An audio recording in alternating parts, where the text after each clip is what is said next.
Bonjour et merci de nous retrouver ce dimanche pour une nouvelle émission de Sagesse bouddhiste. S'engager sur la voie de l'éveil, c'est d'une part acquérir la sagesse, mais c'est aussi développer la compassion. On oublie parfois que ces deux vérités vont ensemble. Et pourtant, éviter la souffrance aux autres êtres, agir dans leur intérêt et les aider à s'éveiller, c'est contribuer à notre propre éveil. Dans la tradition Zen Soto, cela s'appelle Bodhaishin, c'est-à-dire l'aspiration à l'éveil, non pas pour soi-même, mais d'abord pour les autres. C'est de cet esprit d'éveil dont nous allons parler ce matin avec notre invité Roland Yunoresh. Nous définirons ce qu'est Bodhaishin, l'esprit d'éveil, quels sont ses effets sur celui qui le pratique et sur les autres, et par quelle pratique nous pouvons le développer. Roland Resch, bonjour. Bonjour. Alors vous êtes moine dans la tradition Zen Soto depuis 45 ans. Oui. Vous dirigez le dojo Zen de Nice, dans lequel vous enseignez, Oui. mais vous enseignez également dans de nombreux autres endroits, en France et en Europe. En France, par exemple, au centre de la Gendronnière, près de Blois. C'est cela. Et puis vous êtes l'auteur de nombreux ouvrages, dont un consacré à l'esprit d'éveil. C'est cela aussi. Oui. Alors, nous allons tout d'abord tenter de définir ce que c'est Oui. Bodhaishin, l'esprit d'éveil. Qu'est-ce que ça veut dire, Bodhaishin ? Bodhaishin veut dire l'esprit de Bouddha, c'est-à-dire l'esprit qui aspire à la réalisation de l'éveil pour aider tous les êtres à se libérer de leurs souffrances. Ça provient de la propre démarche du Bouddha Shakyamuni qui, lorsqu'il a pris conscience de toutes les souffrances liées à la permanence, telles que la maladie, le vieillissement, la mort, la non-acceptation de cette impermanence est une cause fondamentale de souffrance.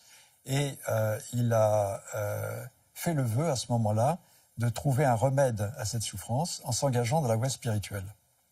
Donc ça a été sa motivation de départ. Et donc quand on parle de Bodhaishin, ça veut dire être un peu sur les traces du Bouddha, avoir la même démarche que lui de prise de conscience de la souffrance qui résulte de la non-acceptation de l'impermanence, et en même temps avoir cette intuition qu'il y a un chemin possible, parce que la souffrance a des causes, et cette souffrance a des causes, et il y a donc un chemin possible pour s'en libérer, et on peut le pratiquer, on peut le transmettre.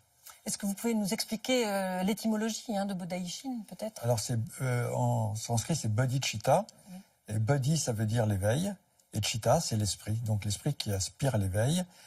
Donc ça n'est pas particulier au zen ? C'est pas particulier au zen, je crois que c'est le point de départ de tout bouddhiste. Toute personne qui s'engage dans la voie du Bouddha doit normalement être inspirée par ce désir d'un éveil généreux pour venir en aide à tous les êtres. Oui. Ce qui est fondamental à comprendre, c'est que c'est un esprit tourné vers les autres. C'est tourné vers les autres tout simplement parce que notre véritable nature de Bouddha est le fait que nous ne sommes pas séparés des autres en réalité. Nous vivons par un total interdépendance avec tous les êtres, humains et même non humains. Et donc, on ne peut pas s'éveiller et se libérer tout seul parce que nous sommes vraiment reliés aux autres. Et un éveil solitaire n'est pas un véritable éveil. Il n'y a pas de véritable bonheur si on ne participe pas au bonheur des autres. Est-ce que ça veut dire que l'esprit d'éveil, c'est celui qui anime le bodhisattva ? Oui, absolument. C'est l'esprit d'éveil, celui qui anime le bodhisattva. Et alors justement, le bodhisattva est le grand héros du grand véhicule. Et justement par sa générosité, par le fait qu'il consacre sa vie et ses multiples vies, puisqu'il fait le vœu de constamment œuvrer à la libération des êtres, le bodhisattva donc est vraiment le symbole de ce grand véhicule qui est animé par la compassion. Et c'est pour ça que la sagesse et la compassion ne sont pas séparées, parce que la sagesse, c'est-à-dire se comprendre soi-même, c'est comprendre cette non-séparation d'avec les autres, la vivre intimement et l'actualiser par l'esprit de compassion. Alors, on va s'intéresser, si vous voulez bien, aux effets que produise l'esprit d'éveil sur celui qui en est animé. Qu'est-ce que ça provoque ?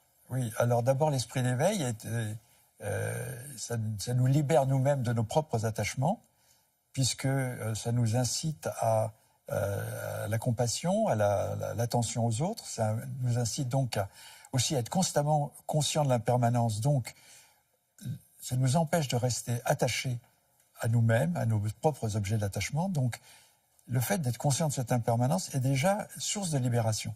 Autrement dit, l'impermanence est cause de souffrance quand on la refuse et source de libération lorsque l'on accepte.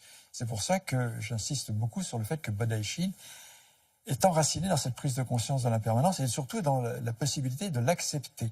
L'accepter comme finalement non pas une chose douloureuse, lorsque l'on accepte, c'est extrêmement libérateur. Une vie qui accepte l'impermanence est une vie qui retrouve sa créativité, sa capacité à évoluer, sa capacité à se transformer, sa capacité à vivre en harmonie avec la réalité du monde.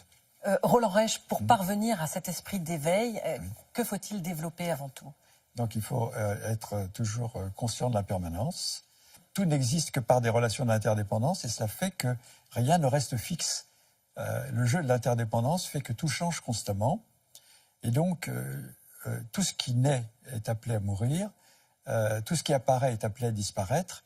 Et tant qu'on est attaché aux choses, aux êtres, aux objets, à son propre ego, qui est mortel, qui va devoir mourir, on est forcément dans l'inquiétude. Et même dans les grands moments de bonheur, il y a toujours cette peur de perdre ce qui conditionne notre bonheur. Donc, tant qu'on n'a pas réussi à intégrer l'impermanence, et en faire non pas une cause de peur, mais au contraire une source de libération des attachements, eh bien, on ne peut pas être véritablement heureux. À l'inverse, si on le réalise, c'est une source de bonheur infini. C'est-à-dire que ça nous pousse constamment oui, à rester en contact avec cette réalité de l'impermanence, et surtout, c'est une incitation à pratiquer, c'est-à-dire à considérer que la pratique est la chose vraiment la plus importante, et on va s'engager dans une pratique de bodhisattva, qui va consister notamment à pratiquer le don, oui. À être bienveillant à l'égard des autres, à pratiquer les paroles d'amour. Budaishin, ça implique d'aider les autres. On peut les aider de toutes sortes de manières, mais rendre service aux autres, ça peut être de les aider pour leur santé, ça peut être de leur donner, de faire un don, de leur donner de l'argent s'ils ont besoin d'argent, ça peut être de leur donner un conseil, ça peut être de construire quelque chose, construire un hôpital, c'est un effet de Budaishin, du point de vue bouddhiste par exemple. C'est pas forcément matériel. C'est pas forcément matériel, non, pas du tout. Aider les gens à développer eux-mêmes cet esprit d'éveil en eux, à leur donner conscience qu'il y a en eux une dimension spirituelle qu'il est possible de développer, c'est vraiment l'effet fondamental de Budaishin, c'est ce qui est recherché. Alors pour développer soi-même l'esprit d'éveil, on peut aussi donc développer les moyens habiles. Qu'est-ce que c'est précisément? Alors, en fait, les moyens habiles, ce sont les moyens appropriés pour véritablement aider profondément les êtres à se libérer de leur souffrance. Et pour cela, il faut avoir beaucoup d'empathie, beaucoup de compassion, mais surtout ce qu'on appelle l'empathie, c'est-à-dire la capacité de se mettre à la place de l'autre pour ne pas projeter sur l'autre ses propres idées, sa propre vision de ce qui est bien et de ce qui est juste, mais sentir dans l'état où se trouve la personne, qu'est-ce qui va pouvoir la toucher et l'inciter à entrer dans un cheminement spirituel. Et ça peut être, par exemple, la santé. A priori, ce n'était pas l'argument numéro 1 du Bouddha pour inciter les gens à pratiquer la voie. Mais n'empêche que les gens sont très attachés à leur santé. Et les gens qui sont attachés à leur santé, si on leur fait valoir que la pratique de la voie, et notamment de la méditation, contribuera à leur santé, réduira leur stress, renforcera leur capacité de résister aux agressions, donc leur immunité, etc. Bon, c'est un moyen habile, mais il y a toutes sortes de moyens habiles. Par exemple, les sportifs qui ont souvent du stress avant la compétition, on peut leur faire valoir que grâce à la pratique du zen, et notamment la méditation, eh bien, ils trouveront le calme, la concentration, ils seront plus performants. Les hommes d'affaires, ça peut paraître paradoxal, mais il n'empêche que c'est aussi vrai. Pour être un bon homme d'affaires, il faut être justement conscient de l'impermanence. Parce que dans le monde économique aussi, tout change. Donc il faut être à la pointe du changement et même devancer le changement. Donc avoir cette conscience de l'impermanence, cette conscience de l'interdépendance, et aussi finalement développer un esprit de sympathie pour tous les collaborateurs avec lesquels on est en contact. Et donc c'est pas contraire. Donc finalement, cet esprit d'éveil et cette compassion, cette sagesse de l'esprit d'éveil est bénéfique pour tout le monde. Mais les moyens habiles, c'est de ne pas vouloir faire un sermon stéréotypé, mais au contraire se rendre compte quelle est la préoccupation, qu'est-ce qui va toucher la personne dans l'état où elle est à ce moment. Et accentuer l'enseignement sur ce qui va l'aider. Est-ce que justement l'esprit d'éveil aussi permet de comprendre que la différence qu'il y a entre être et avoir et posséder? Bien sûr. Ça, c'est une chose absolument fondamentale. Dans le monde matérialiste dans lequel on vit, malheureusement, et la publicité nous y encourage, on a toujours tendance à croire que notre bonheur dépend de ce que l'on va pouvoir acquérir. Ça va être acquérir des biens matériels, mais aussi acquérir des relations, du pouvoir, de l'argent, du prestige. Mais acquérir, c'est être vraiment obtenir quelque chose. ça paraît logique du point de vue de l'ego, mais en fait, ça ne nous donne qu'un bonheur très relatif, très éphémère, parce que c'est un bonheur dépendant de quelque chose qui est impermanent. Ce que l'on possède, on peut le perdre. La santé, on peut la perdre. L'argent, on peut la perdre. Le beau travail, on peut le perdre.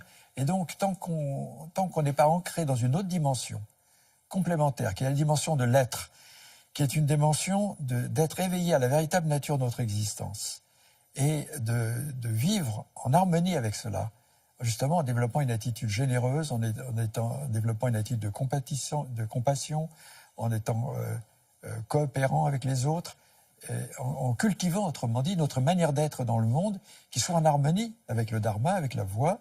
Ça, c'est une véritable source de bonheur. Ce qui ne veut pas dire d'être dans le sacrifice. Souvent, on a l'impression que le bodhisattva est un être qui se sacrifie, qui renonce au plaisir, au bien matériel, etc. Pas nécessairement, mais il faut simplement ne pas être dominé par le désir d'acquisition et réaliser qu'il y a une autre dimension dans la vie et que finalement, il y a le bonheur aussi à être dans un bonheur beaucoup plus stable, à être dans cette dimension spirituelle de la vie. Quel est le rôle de la transmission de maître à disciple par rapport à l'esprit d'éveil? Alors justement, l'esprit d'éveil, le rôle de la transmission, c'est de transmettre cet esprit d'éveil. Et donc, il est très important pour maintenir et développer l'esprit d'éveil, d'être en rapport avec cette transmission des 3 trésors. Donc, d'être en rapport avec un maître qui veille à préserver cet état d'esprit, d'être en rapport avec le dharma, c'est-à-dire l'enseignement du Bouddha. Donc, ne pas du tout négliger l'étude des enseignements du Bouddha, parce que ça va nous ramener constamment à l'essentiel. Donc, même dans le zen où on croit qu'on n'étudie pas beaucoup, c'est pas vrai.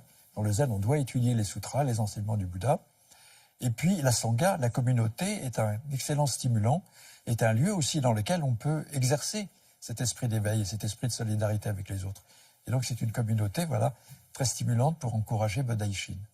Alors, juste un mot de conclusion, Roland Reich.